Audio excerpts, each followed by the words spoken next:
I was reading the book called Think and Grow Rich, and it had a list of what Napoleon Hill thought was a good list of the qualities and the major attributes of being a leader.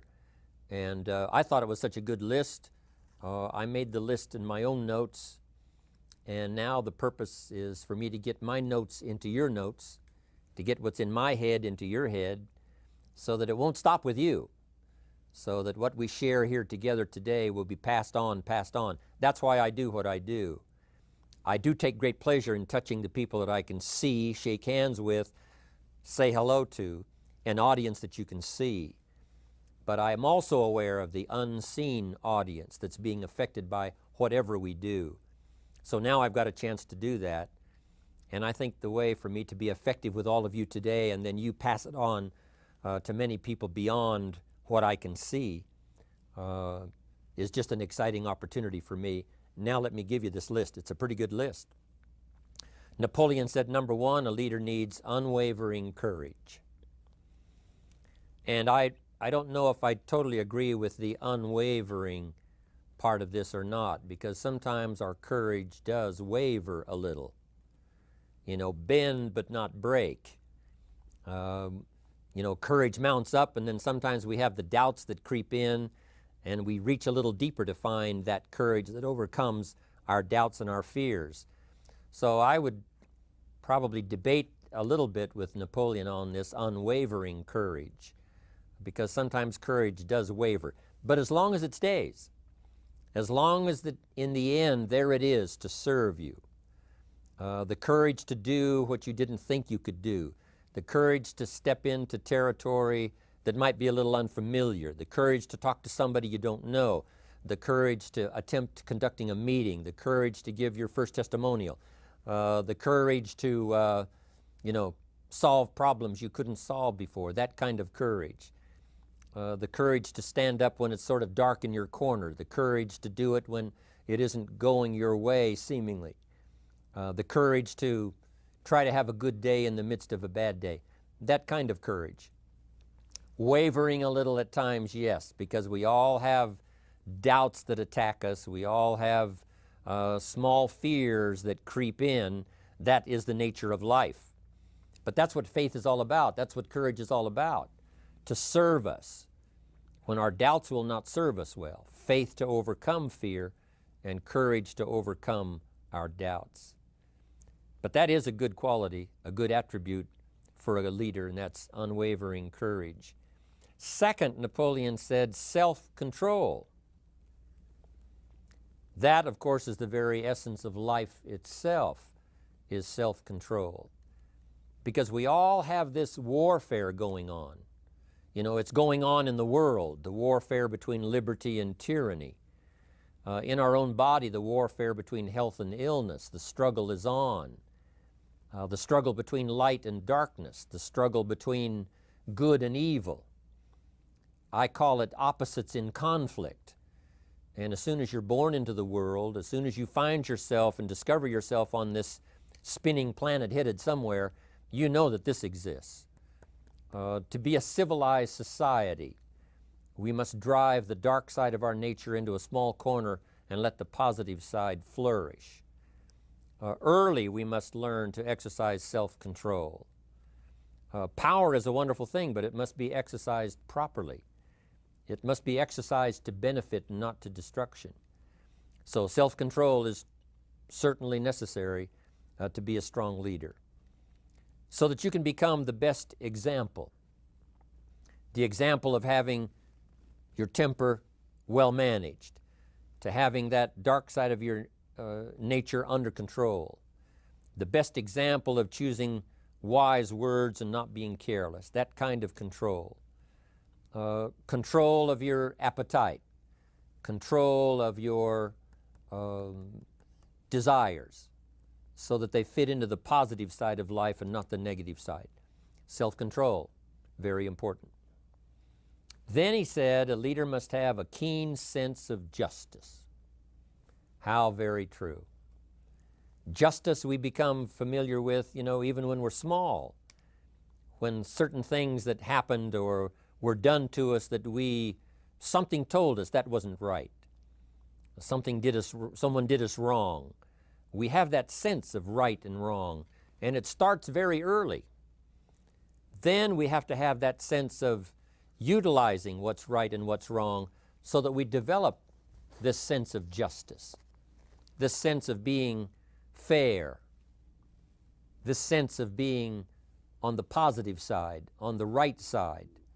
To minimize a person's mistakes, they need to have this sense of justice. We have to have justice when we're building an organization. You know, what's fair, what is a good balance. The marketing system that Mark put together has to be fair for everyone.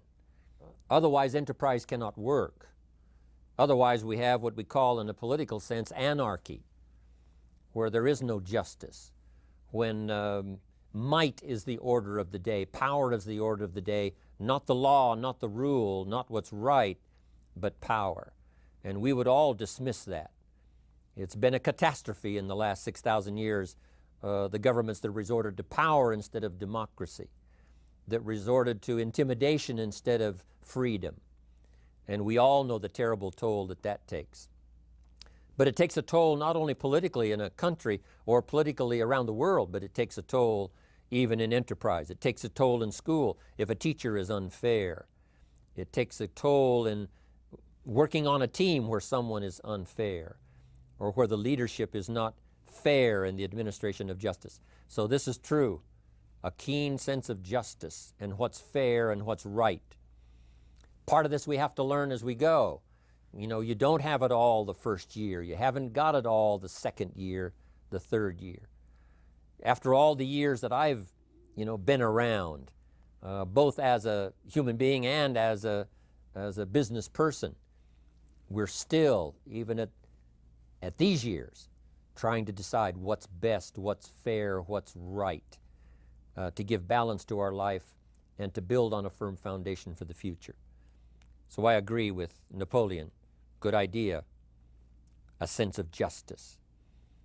Here's another one, he said, definiteness of decision. Indecision is the thief of opportunity. If you don't decide, the opportunity could slip away. If you don't decide what you're going to do today, the day could get away and you're not very effective. I talked about in my recent travels about time management. And here's one of the best ideas of time management. Don't start the day until you have it finished. Is it possible to finish the day before you start it? And the answer is yes. If you don't finish it to the best of your ability, have some idea, some good plan, sure enough, the day escapes. And in the morning you say, let's see, what should I do now? In the afternoon you say, hey, time's getting away from me, what should I do now? And now most of the day is lost. Most of the day escapes not being utilized and doesn't work for you simply because you didn't make those decisions early, at the early part of the day. The decisions we make in the early part of our life sometimes last for a lifetime. The early decisions that you make about what you're going to do with your life as far as Herbalife is concerned, those decisions are vitally important. If you neglect them and don't make them, sure enough, the time passes and the opportunity sometimes is diminished, and sometimes you spend a lot of time now catching up simply because you didn't make those early decisions. So it's the decisions at the first of the day, it's the decisions at the early part of the month, it's the decisions at the early part of the year that greatly determines what kind of year you're going to have. The decisions you make in the early days of your marriage, sometimes those are the decisions that affect the marriage for a lifetime. The decisions you make at the first chance you see opportunity, those decisions, what you're going to do with it, how far you're going to take it, what it's going to be meaning to you in the years to come. Those early decisions are vitally important. Then we need decisions to correct poor decisions, to overcome our mistakes. It's possible, of course, for all of us to make unwise decisions. And at the end of 1 year, at the end of 1 week, 1 month, or at the end of a few years, we say, that decision cost me too much. Cost me a lot of time, cost me a lot of money, cost me maybe a good relationship, cost me a chance to be productive. But as long as you're alive, there's still a chance to use new decision power to correct the mistakes of decisions that were bad in the past. All of us have the opportunity to do that, but I think Napoleon was right here too. You got to be definite in making decisions so that the opportunity doesn't pass you by. Take advantage. Here's the next one. Napoleon Hill said, a good leader has definite plans. How important that is. And of all the years, I think, to cash in on Herbalife's momentum and make some plans for the future, this has got to be one of the greatest years. Herbalife in these 18 years now has created some incredible momentum, not only in opening up the countries, but momentum in the refinement of our marketing, momentum in developing new products, momentum in developing our support system. The key is now for you to make plans to ride on that momentum. Herbalife is like the tide that comes in, and the rising tide lifts all the ships if they're in the water. If your ship and your boat is not in the water, even though the tide comes in that would lift all the ships, if yours is not in the water, then it doesn't benefit you. So here's what you should do. Have the same intensity to make your plans for the future as Mark Hughes has, as the President's team, Chairman's Club especially, make the plans for the Herbalife Company future. You've got to now make your plans. Don't let this momentum pass you by. Don't let this momentum go uncashed in on. Don't let it be like a lost cause for you. And maybe you've, because of the lack of plans, have lost a month or two, or you've lost a week or two, or maybe you've lost a year, and you were 10% effective instead of 100%. Now's the time to change all that and start making some plans. Your Herbalife plans, they're vitally important. You might as well cash in on the Herbalife plans for world expansion, the Herbalife plans for expansion within your country, the Herbalife plans for the expansion of the business, the incentives. Cash in on that, capture that, and say, I've got to have some plans that match Herbalife. Not necessarily match Herbalife in numbers, but that can match Herbalife in momentum, that can match Herbalife in cashing in on the opportunity. You got to have some plans for your family, right? You got to take your family along. Don't leave them out. One of the challenges all of us have in making our plans is how to balance everything, to make sure that we don't regret at the end of the year, I spent too much time on that. I spent too much money. And then if you have, say, how can I not do that again? And construct some better plans so that you won't have any regrets at the end of a year to come, 5 years to come, 3 or 4, 5 years to come. Definite plans. The plans for the use of your money.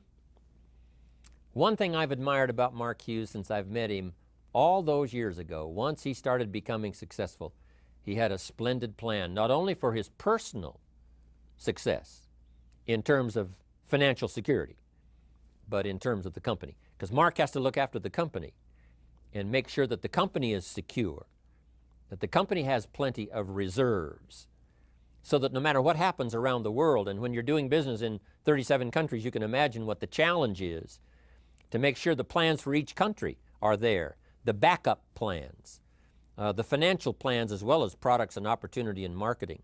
It is a challenge beyond comprehension to most of us what kind of planning that takes in terms of trying to make Herbalife secure for the future. I described it in one of the summit classes as Mark takes the same pledge that the President of the United States takes, and that is to preserve and protect and defend the Constitution, says the President. But Mark has to preserve and protect and defend the company to make sure it's viable, not just in America where it started, but all around the world in each country. It's an awesome responsibility. But now for you, your plans to be financially secure. If you're starting to make some big money in Herbalife, I'm telling you, you got to have a good plan for your resources so that you find yourself secure regardless of what happens. I agree with Napoleon here. You got to have good plans. One more on plans, and that is the plan for your personal development. The plan to be better this year than last year. the plan to take the classes, attend the workshops, do everything you possibly can to show personal progress, not just financial progress, not just the progress of having one more car or one more home, but the progress of personality, the progress of communication skills, the progress of recruiting skills, the progress in how to deal with people, progress in using your influence so that it multiplies its power by 5 by 10 versus what it used to be. You need those kind of plans. A plan for personal growth, personal development, a plan to be all that you can possibly be in the years to come as you develop your Herbalife business and your life business and your family business, all of that. Got to have good plans. Next, Napoleon Hill had a good saying. It was something my father had and passed it on to me as a good philosophy, and here's what he said. A good leader has the habit of doing more than what he gets paid for. What an incredible philosophy this is.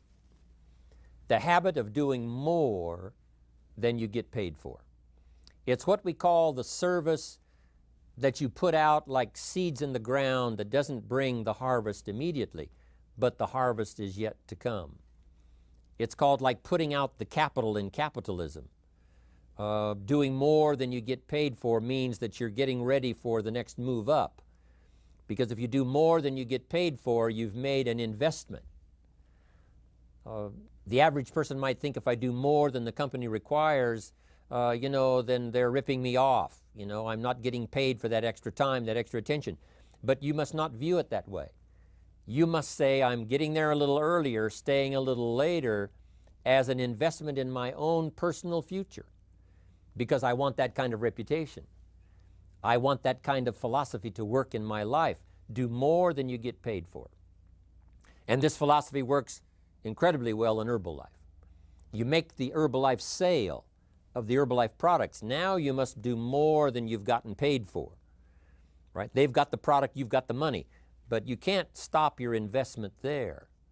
Now you must develop the investment in time, effort, and energy in turning that new customer into a testimonial. And sometimes that's the most difficult work, the work after the sale. Because the sale might be fairly easy. Someone says, hey, I've been looking for this product, I need it, here's my money. But now you've got to stay with them, make sure they don't just buy the product, but that they use the product. And that they don't just use the product, they keep using the product. That's the work after the sale. But if you learn to make that kind of an investment and do more than you get immediately paid for, the payoff in the future can be fantastic. Because as we all know in Herbalife, what really pays off is not a sale of the product. What really pays off is a testimonial. A testimonial that gives you more sales than you can keep up with.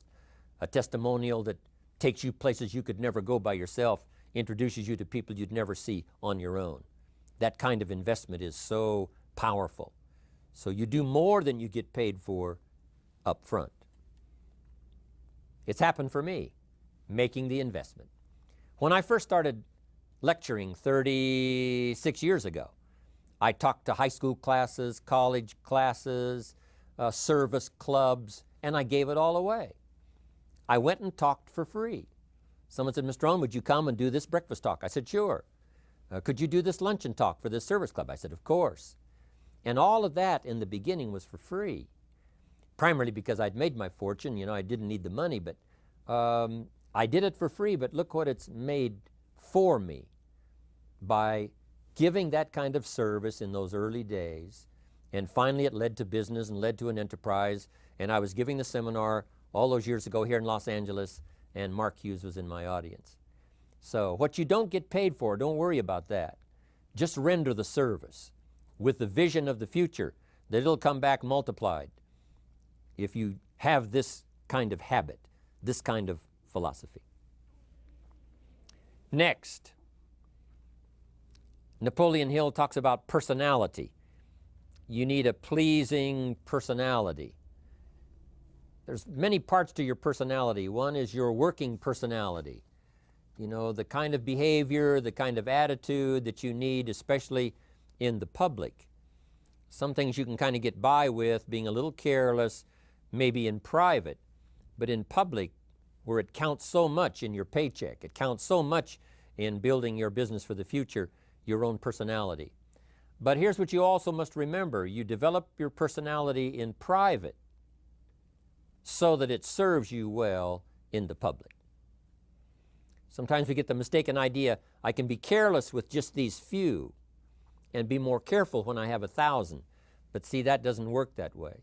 Careless with a few, sure enough, that will creep into your presentation for 1,000 people. Here's the best practice, and the Herbalife opportunity in our marketing systems gives you the best chance to do that. The influence you have one-on-one, that's what really counts. You say, well, I'm only talking to 2 people, it doesn't matter much. That's when it really matters. Because if you'll practice well there, using your personality, using your influence, to get someone's attention, to get them to listen, to get them to participate, the kind of personality that someone says, I'd like to be around this person. They're unusual. They're not like the average person I meet on my everyday experience.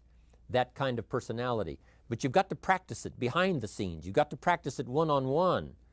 And if you're effective one-on-one, 1-on-3, 1-on-5, I promise you, that will get you ready to now perform with the kind of personality, the kind of charisma that wins people when you're in front of 500 people, 1,000 people, 5,000.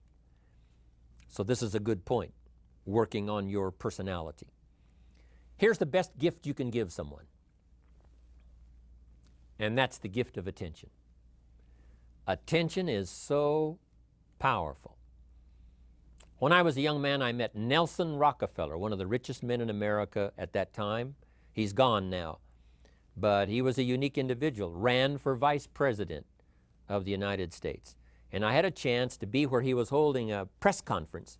And I got close enough so that when he walked out, I had a chance to step up, right, when security was not all that severe in those days. And I had a chance to put out my hand, shake his hand, and say, Mr. Rockefeller, my name is Jim Rohn. And what I remember most was the attention he gave me. With the lights of the cameras around and everybody all around, he looked right at me and said, Jim Rohn, where are you from? I said, Idaho. He said, I really like Idaho. It's one of my favorite states in all of the country. And for just a few seconds, he gave me his attention, shook my hand. I'll never forget the handshake, right? One of those multi-million-dollar handshakes. But I'll never forget that personal attention he gave me, just for a few seconds. It was powerful. Made an impression on me that's lasted until this day. That's why I remember to tell the story. So, same thing you can learn to do.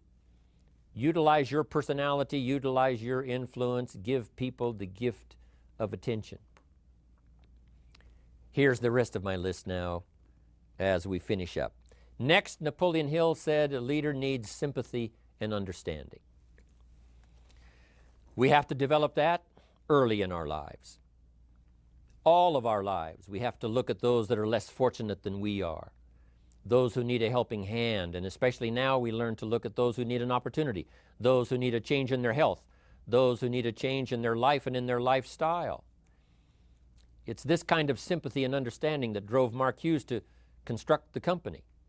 It took that kind of understanding, that kind of sympathy, that kind of deep emotional feeling. Then Mark understood what it meant to be poor. He understood what it meant not to have. He understood what it meant to be short on finances, on resources. He understood what it meant to lack, a full formal education. He knew all of those lacks.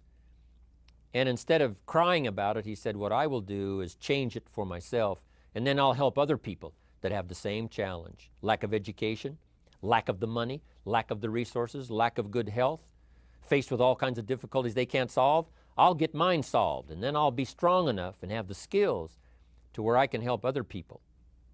That kind of leadership quality is so powerful. That kind of understanding. Here's the next one. A leader must have, Napoleon said, a mastery of the details. How very true. All can be lost with just a couple of missing details. On the trip to the moon, everything has to work, right? There's several thousand moving parts. There's several thousand pieces to the project of getting to the moon and coming back, and all of them have to work. You can't have 10% of them working, 90% or 80%. They've all got to work. And then there's the backup systems for something if something goes wrong to back it up. That kind of mastery of detail is so vitally important. But here's what else to remember as far as Herbalife is concerned. The drama is in the details. Someone says, you know, I lost 30 pounds. Well, 30 pounds is 30 pounds, but that's not the drama. The drama is, where were you before you found Herbalife? How did you feel? What kind of circumstances? Now someone begins to give us some of the details. And then after they've lost the weight, now how they feel. Now their self-confidence has been restored. Now they feel better about themselves. The drama is in the details. But this is also important in the details of your day, the details of your business, the details of good communication. Master the details. Good advice, Napoleon Hill. Now here's the next three. Willingness to assume full responsibility. All of us have been taught that, especially these Herbalife years, to take full 100% responsibility. Mark Hughes says, what happened to me might not have been my responsibility, but what I do about it is my full responsibility. I've had some things, some people did me wrong. In his first couple of business experiences, he was done wrong. Some people ran off with the money. He was left holding the bag. But he said, that's what happened. And I was not responsible for what happened, but I am responsible for saying to myself, now, what am I going to do about what's happened? If a hailstorm destroys the farmer's crop, he wasn't responsible for that. But his responsibility now begins when the hailstorm is over, when he asks the question of himself, what should I do now? Now that this catastrophe is over, now that the damage is done, now what should I do about it? And a philosophy I've taught all these years, it's not what happens to you that determines your future. It's what you do about what happens that determines your future. And this is a major part of it, accepting full responsibility. If you've got an organization, you're conducting meetings, and you're the leader, the responsibility ends with you. Someone else may mess up, make some mistakes, still your responsibility. Some things over which you have no control, understandable. But what you do about it now, how you fix it, the diplomacy you use, the strategy you use, that's the kind of responsibility now that depends on you. Also, you've got to be responsible for your future. Nobody's going to fix it. No one else is going to design it. No one else is going to come along and say, hey, I will make sure it all works well for you. You've got to take all the input, you've got to take all the testimonials, all the teaching, all the training, all the influence, then you've got to have the responsibility of designing your life. You can design a life of prosperity, or you can design a life just to coast and get by. The responsibility belongs to you. Now here's the last two. Next is cooperation. One of the great things we learn in Herbalife is how to cooperate so that we take advantage of each other's ideas, we take advantage of each other's input, we take advantage of each other's enthusiasm, we take advantage of each other's testimonial, and we take advantage of each other's willingness to grow. That kind of cooperation has built Herbalife. In those early days, Mark got the group together. Jerry Shatanovich, Doug Stuntz, the rest, and made some plans to cooperate. Said, no telling what kind of powerful meetings we can have if we work together. No telling how many people we can affect, even right away, if we work together. You do this part, you do this part, I'll do this part, we'll make it work together, and we'll get the ball rolling. There's an ancient phrase that says, if two or three agree, nothing is impossible. If they agree on the same project, if they agree on the same vision, if they agree on how to get there, I'm telling you, nothing is impossible. Nothing can stand in their way. Just two or three. What's exciting about Herbalife is now we have more than two or three. The president's team now is well populated. Even the chairman's club is growing. The millionaire team is awesome in its numbers as well as in its power. And the cooperation between all of us on the tabulator teams, as distributors, home office, support staff, 15th floor, wherever we come from.